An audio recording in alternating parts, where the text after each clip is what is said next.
नमस्कार। आज की इस वीडियो में हम लोग भारत की प्राकृतिक वनस्पति के बारे में विस्तार से अध्ययन करेंगे।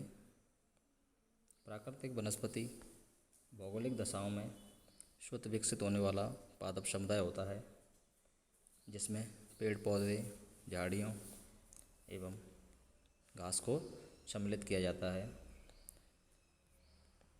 भारत की प्राकृतिक वनस्पति को निम्नलिखित 7 भागों में विभाजित किया जाता है, जिसमें उष्णकटिबंधीय सदाबहार वनस्पति, उष्णकटिबंधीय आर्द्र पर्णपाती वनस्पति, उष्णकटिबंधीय शुष्क पर्णपाती वनस्पति, उष्णकटिबंधीय कांटेदार वनस्पति, शीतोष्णकटिबंधीय वनस्पति, पर्वतीय वनस्पति या अल्पाइन वनस्पति, जिसे 2 भागों में विभाजित करके देखा जाता है।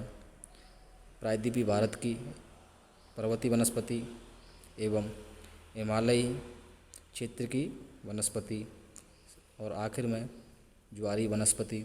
इस प्रकार भारत की प्राकृतिक वनस्पति को 7 भागों में विभाजित करके देखा जाता है या अध्ययन किया जाता है। तो सबसे पहले हम उष्णकटिबंधीय सदाबहार वनस्पति के बारे में अध्ययन करेंगे। उष्णकटिबंधीय सदाबहार वनस्पति उन क्षेत्रों में पाई जाती है जहाँ पर औसत वार्षिक वर्षा 200 सेंटीमीटर से अधिक होती है। उष्णकटिबंधीय सदाबहार वनस्पति भारत में प्रमुख रूप से पश्चिमी घाट, अंडमान निकोबार द्वीप समूह, असम, मेघालय, त्रिपुरा, मणिपुर, नागालैंड जैसे राज्यों में पाई जाती है। इन क्षेत्रों में वृक्षों की ऊंचाई 30 से 60 मीटर के आसपास होती है। इन वनस्पति के अंतर्गत पाए जाने वाले पेड़ सीधे व इन पेड़ों की लकड़ी कठोर होती है। इन वनों में मिलने वाले वृक्षों में महोगनी, रबर, साल, पलास, एबोनी, ताड़, बेंत आदि के वृक्ष प्रमुख हैं। सदाबहार वृक्ष सदा हरे भरे रहते हैं। सघन होने के कारण इन वृक्षों के नीचे घास नहीं पाई जाती है, क्योंकि वृक्षों की सघनता इतनी अधिक होती है कि सूर्य का प्रकाश धरातल पर नहीं पहुंच पाता है। पश्चिमी घाट में देश की सर्वाधिक संपन्न जैव विविधता पाई जाती है, क्योंकि यहाँ पर अनेक प्रकार के पेड़ पौधे एवं जीव जंतु पाए जाते हैं, जिसके कारण विश्व के 25 प्रमुख जैव विविधता हॉट स्पॉट स्थलों में भारत के पश्चिमी घाट को शामिल किया जाता है। स्वतंत्रता प्राप्ति के पश्चात उष्णकटिबंधीय सदाबहार वनों का भारत में काफ़ी ह्रास हुआ है या काफ़ी दोहन हुआ है। उष्णकटिबंधीय वनस्पति भारत के जिन क्षेत्रों में पाई जाती है, वहाँ पर वर्षा के अलावा तापमान की भी मात्रा साल भर 20 डिग्री सेंटीग्रेड से अधिक रहती है। इस प्रकार उष्णकटिबंधीय सदाबहार वन, जिसमें महोगनी, ताड़, रबर, बेंत आदि के वृक्ष पाए जाते हैं, जो 200 सेंटीमीटर से अधिक वर्षा वाले क्षेत्रों में प्रमुख रूप से पाए जाते हैं। उसके पश्चात दूसरा हमारा जो वनस्पति का प्रकार है वो है उष्णकटिबंधीय आर्द्र पर्णपाती वनस्पति। भारत में यह वनस्पति उन क्षेत्रों में मिलती है जहाँ पर 100 से 200 सेंटीमीटर वर्षा होती है। इन वनों को मानसूनी वन भी कहा जाता है। ये वन सामान्यतः सघनता वाले होते हैं, जिनकी ऊंचाई अधिक नहीं होती है। यह वृक्ष वर्ष में एक बार अपने वृक्षों को गिरा देते हैं, जिसके कारण इनको पतझड़ पर्णपाती वनस्पति कहते हैं। ये वन आर्थिक दृष्टि से काफ़ी महत्वपूर्ण होते हैं। इन वनों में प्रमुख रूप से चंदन, शीशम, साल, सागवान, महुआ, आंवला, जामुन एवं खैर के वृक्ष पाए जाते हैं। इन वृक्षों के बीच बीच में खुले स्थान होते हैं, वहाँ पर छोटी छोटी घास पाई जाती है। उष्णकटिबंधीय आर्द्र पर्णपाती वनस्पति हिमालय की तलहटी में भावर एवं तराई क्षेत्रों के अलावा पश्चिमी घाट के पूर्वी पठार पर उत्तर पूर्वी भारत के अनेक क्षेत्रों में मिलती है। इन वनों की कठोर लकड़ी इमारती फर्नीचर बनाने के लिए उपयोग में ली जाती है। इसके अलावा इन वृक्षों की लकड़ियों का उपयोग रेल पटरी के स्लीपर बनाने में किया जाता है। पश्चिमी भाग में सागवान की, उत्तर पूर्वी भाग में साल के वृक्षों की प्रधानता रहती है। इसके अलावा कर्नाटक के चंदन वनों की आर्थिक दृष्टि महत्वपूर्ण है। इसके अलावा हिमालयी क्षेत्र में शीशम के वृक्षों का उपयोग भवन निर्माण एवं अन्य कार्यों के लिए किया जाता है। उष्णकटिबंधीय आर्द्र पर्णपाती वनस्पति या मानसूनी वन उन क्षेत्रों में पाए जाते हैं जहाँ पर वर्षा की मात्रा 100 से 200 सेंटीमीटर होती है तथा इन वृक्षों की लकड़ी आर्थिक दृष्टि से महत्वपूर्ण होती है, जिसमें चंदन, शीशम, सागवान, साल आदि के वृक्ष प्रमुख होते हैं। उसके पश्चात जो हमारा अगला वनस्पति का प्रकार है वो है उष्णकटिबंधीय शुष्क वनस्पति। उष्णकटिबंधीय शुष्क पर्णपाती वनस्पति तमिलनाडु, कर्नाटक, आंध्र प्रदेश, दक्षिण पश्चिम उत्तर प्रदेश, राजस्थान के पूर्वी भाग में, पंजाब के दक्षिणी भाग में, हरियाणा, महाराष्ट्र के तराई क्षेत्र में, इसके अलावा छत्तीसगढ़, मध्य प्रदेश, बिहार, झारखंड आदि राज्यों में इस प्रकार की वनस्पति मिलती है, जहाँ पर वर्षा की मात्रा 50 से 100 सेंटीमीटर के मध्य होती है। इस वनस्पति में वृक्ष ना तो अधिक सघन होते हैं और ना ही अधिक ऊंचे होते हैं। इस प्रकार की वनस्पति के केवल वही पेड़ जो नदी घाटियों में पाए जाते हैं वो सघन रूप में होते हैं। ये वृक्ष शुष्क ऋतु में एक बार अपनी पत्तियां गिरा देते हैं। शुष्कता से बचने के लिए इन वृक्षों की छाल मोटी होती है। इन वन क्षेत्रों के अंतर्गत प्रमुख रूप से बबूल, नीम, पीपल, बेर, सागौन, शीशम, कीकर आदि के वृक्ष पाए जाते हैं। तमिलनाडु के कोरोमंडल तट पर अधिक तापमान रहने तथा पर्याप्त आर्द्रता रहने के कारण कुछ भागों में शुष्क सदाबहार वनस्पति भी मिलती है, जहां अक्टूबर से दिसंबर तक वर्षा होती है। सागर तटीय प्रभाव के कारण इस क्षेत्र में नमी की मात्रा बनी रहती है। तो इस प्रकार उष्णकटिबंधीय शुष्क पर्णपाती वनस्पति 50 से 100 सेंटीमीटर वर्षा वाले क्षेत्रों में पाई जाती है।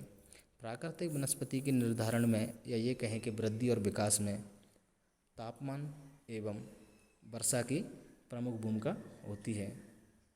उसके बाद जो हमारा अगला वनस्पति का प्रकार है वो है उष्णकटिबंधीय कांटेदार वनस्पति। उष्णकटिबंधीय कांटेदार वनस्पति उन स्थानों पर मिलती है जहाँ पर 50 सेंटीमीटर से कम वर्षा होती है। वर्षा की कमी के कारण इन वृक्षों की वृद्धि कम होती है तथा इन वृक्षों में पत्तियों की मात्रा भी कम होती है तथा अधिकतर पत्तियों या ये कहेंगे वृक्षों में कांटे होते हैं जो झाड़ियों के रूप में मिलते हैं। इन वृक्षों की जड़ें लंबी होती हैं तथा छाल चिकनी होती है। भारत में इस वनस्पति के अंतर्गत नागफनी, बबूल, खेजड़ी, कत्था, खजूर आदि के वृक्ष पाए जाते हैं। ये वृक्ष 20 से 30 फुट के मध्य ऊंचाई वाले क्षेत्रों में पाए जाते हैं। भारत में इस वनस्पति का विस्तार उत्तर पश्चिमी भारत, पश्चिमी मध्य प्रदेश, राजस्थान का पश्चिमी भाग, एवं आंतरिक प्रायद्वीपीय भारत का पश्चिमी घाट के पूर्व में स्थित वृष्टि छाया क्षेत्र, जहाँ पर इस प्रकार की वनस्पति मिलती है। इस वनस्पति को मरुस्थलीय एवं अर्धमरुस्थलीय वनस्पति भी कहते हैं, जिसका प्रमुख रूप से विस्तार पंजाब एवं गुजरात तथा राजस्थान के शुष्क भागों में है। इस प्रकार उष्णकटिबंधीय कांटेदार वनस्पति जो 50 सेंटीमीटर से कम वर्षा वाले भागों में पाई जाती है।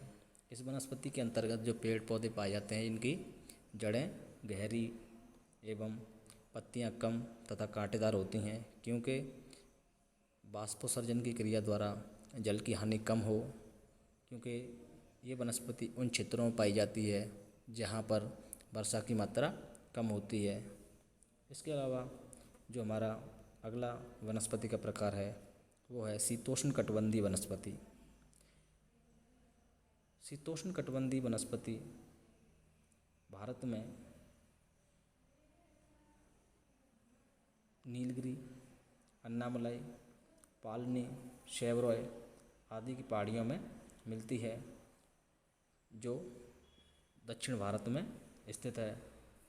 राज्यवार देखा जाए तो तमिलनाडु, केरल एवं आंध्र प्रदेश की सीमा पर यहाँ पर मिलने वाले आर्द्र शीतोष्ण वनों को 16 वन के नाम से जाना जाता है।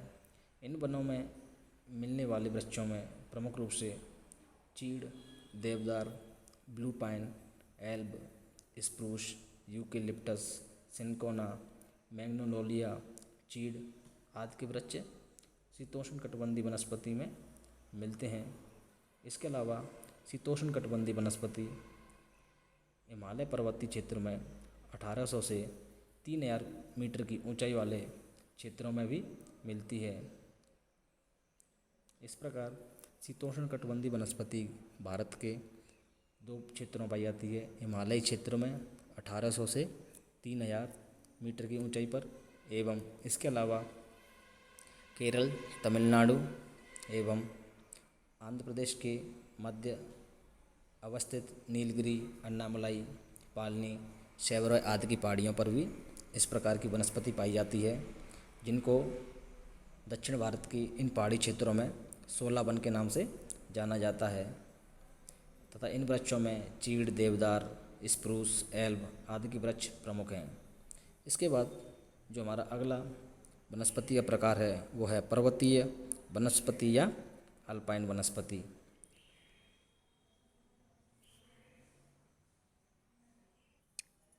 पर्वतीय वनस्पति को 2 भागों में विभाजित करके देखा जाता है, जिसमें से दक्षिण भारतीय वनस्पति एवं हिमालयी वनस्पति। दक्षिण भारत में उत्तरी भारत की तुलना में अधिक कटिबंध नहीं मिलते हैं। यहाँ के पहाड़ी क्षेत्र में, या ये कहें कि दक्षिण भारत के पहाड़ी क्षेत्र सामान्य ऊंचाई वाले हैं, जिनमें सतपुड़ा, मैकाल, विंध्याचल, नीलगिरी, अन्नामलाई की पहाड़ियाँ हैं। यहाँ पर शीतोष्ण एवं उपोष्ण कटिबंधीय वनस्पति मिलती है।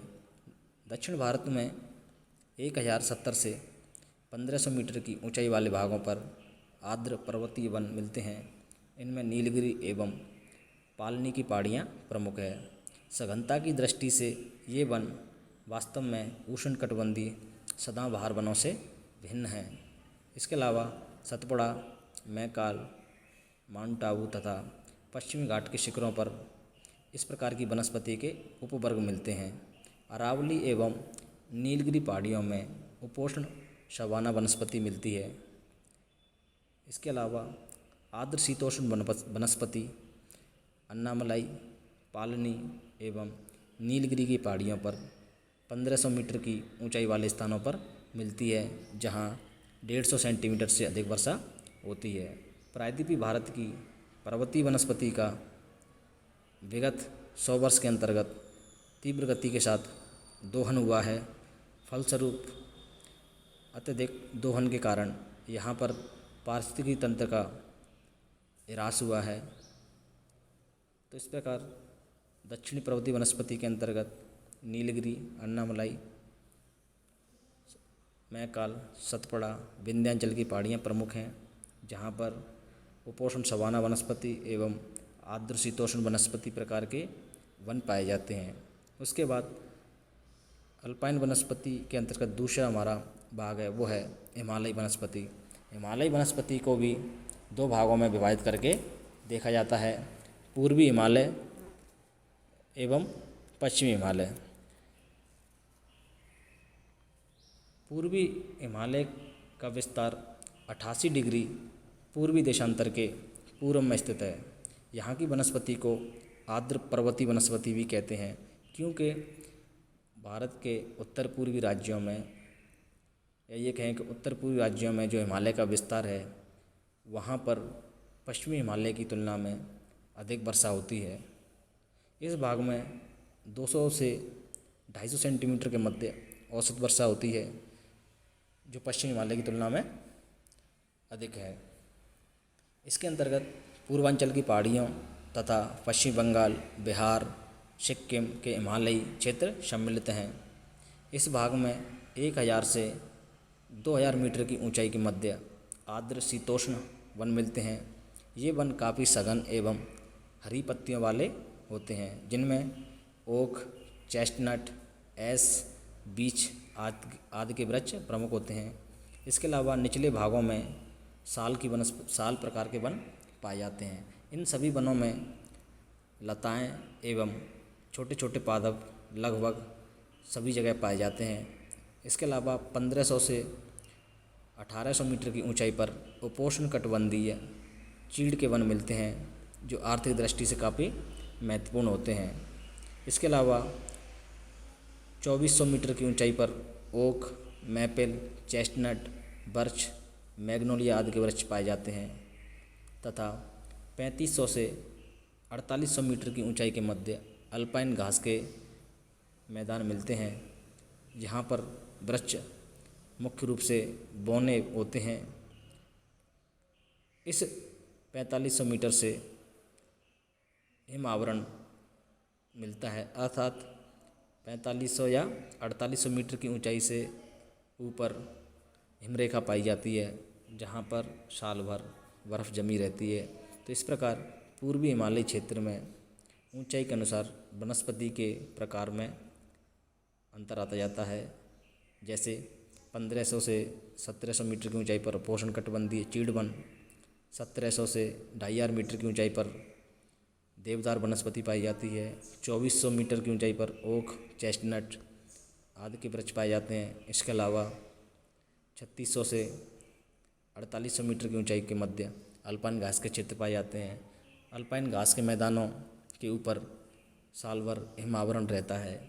इसके बाद पश्चिमी हिमालयी वनस्पति की बात की जाए तो 86 डिग्री पूर्वी देशांतर के पश्चिम में पश्चिमी हिमालयी क्षेत्र का विस्तार है, जो पूर्वी हिमालय की तुलना में अधिक शुष्क है। अर्थात पूर्वी हिमालय की तुलना में पश्चिमी हिमालयी क्षेत्र में वर्षा की मात्रा कम रहती है, जो 100 सेंटीमीटर से 200 सेंटीमीटर के मध्य होती है। यहाँ इस क्षेत्र में भी ऊंचाई के अनुसार वृक्षों की प्रकृति में या वनस्पति के प्रकार में अंतर पाया जाता है। जैसे 1000 मीटर की ऊंचाई पर उष्ण एवं उपोष्ण प्रकार की झाड़ियाँ मिलती हैं। उसके बाद 1000 से 2000 मीटर की ऊंचाई के मध्य चेस्टनट, मैपल, एल्ब, ओक आदि के वृक्ष मिलते हैं, जो ऊंचाई के साथ क्रमशः उपोष्ण से शीतोष्ण कटिबंधीय प्रकृति के होते हैं। इसके अलावा 2000 से 3000 मीटर की ऊंचाई के मध्य आर्द्र शीतोष्ण वन मिलते हैं एवं 3000 से 4500 मीटर की ऊंचाई पर शंकुधारी वन मिलते हैं। शंकुधारी वन 3400 मीटर की ऊंचाई तक ही मिलते हैं।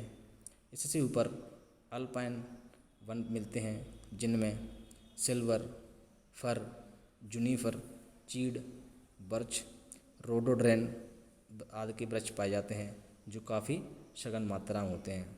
4500 मीटर पर अल्पाइन वन मिलते हैं। इसके अलावा यहाँ पर अल्पाइन घास के चारागाह भी मिलते हैं, जहाँ ग्रीष्मकाल के समय घुमक्कड़ जनजातियाँ पशुचारण के लिए आती हैं। इसके ऊपर हिमरेखा पाई जाती है, जहाँ पर साल भर बर्फ़ जमी रहती है। तो इस प्रकार पर्वतीय एवं अल्पाइन प्रकार की वनस्पति को दो भागों में विभाजित करके देखा जाता है। दक्षिण पर्वतीय क्षेत्र की वनस्पति, जिसके अंतर्गत अरावली, महादेव, मैकाल, विंध्याचल, नीलगिरी, अन्नामलाई आदि की पहाड़ियों पर ऊंचाई के अनुसार पाए जाने वाले वृक्षों के प्रकारों के बारे में बताया जाता है। इसके बाद हिमालयी वनस्पति को पूर्वी हिमालय एवं पश्चिमी हिमालयी क्षेत्र के अंतर्गत बांटकर देखा जाता है। इसके बाद जो हमारी आखिरी वनस्पति का प्रकार है वो है ज्वारीय वनस्पति। भारत में ज्वारीय वनस्पति गंगा, महानदी, कृष्णा, कावेरी, गोदावरी आदि नदियों के डेल्टाई भागों में पाई जाती है। गंगा नदी के सुंदरबन डेल्टा में मिलने वाले सुंदरी वृक्ष विश्व प्रसिद्ध हैं। इन वनों में लवण सहन करने की क्षमता अधिक होती है। ऐसे वन एस्चुरी तथा सक्रिय घाटियों में भी मिलते हैं, जैसे नर्मदा और ताप्ती नदियाँ डेल्टा का निर्माण ना करके एस्चुरी का निर्माण करती हैं। तो इस प्रकार ज्वारीय वनस्पति एस्चुरी एवं सक्रिय घाटियों में भी मिलते हैं। इन वनों को दलदली वन भी कहते हैं। इनकी लकड़ी जलाने एवं नौका बनाने के उपयोग में ली जाती है। जैसे भारत में मैंग्रोव वनस्पति ज्वारीय वनस्पति है, जो पश्चिम बंगाल में गंगा ब्रह्मपुत्र के डेल्टा वाले भाग में प्रमुख रूप से पाई जाती है। ज्वारीय वनस्पति के अंतर्गत नारियल, सुंदरी, सोनेरीटा, ताड़, बेल, फोनिक आदि के वृक्ष पाए जाते हैं। तो ज्वारीय वनस्पति भारत के नदी घाटियों के डेल्टाई भागों में पाई जाती है और इन वृक्षों की लकड़ी का उपयोग जलाने एवं नौका बनाने के लिए किया जाता है। तो इस प्रकार भारतीय प्राकृतिक वनस्पति के प्रकारों को 7 भागों में विभाजित करके देखा जाता है। धन्यवाद।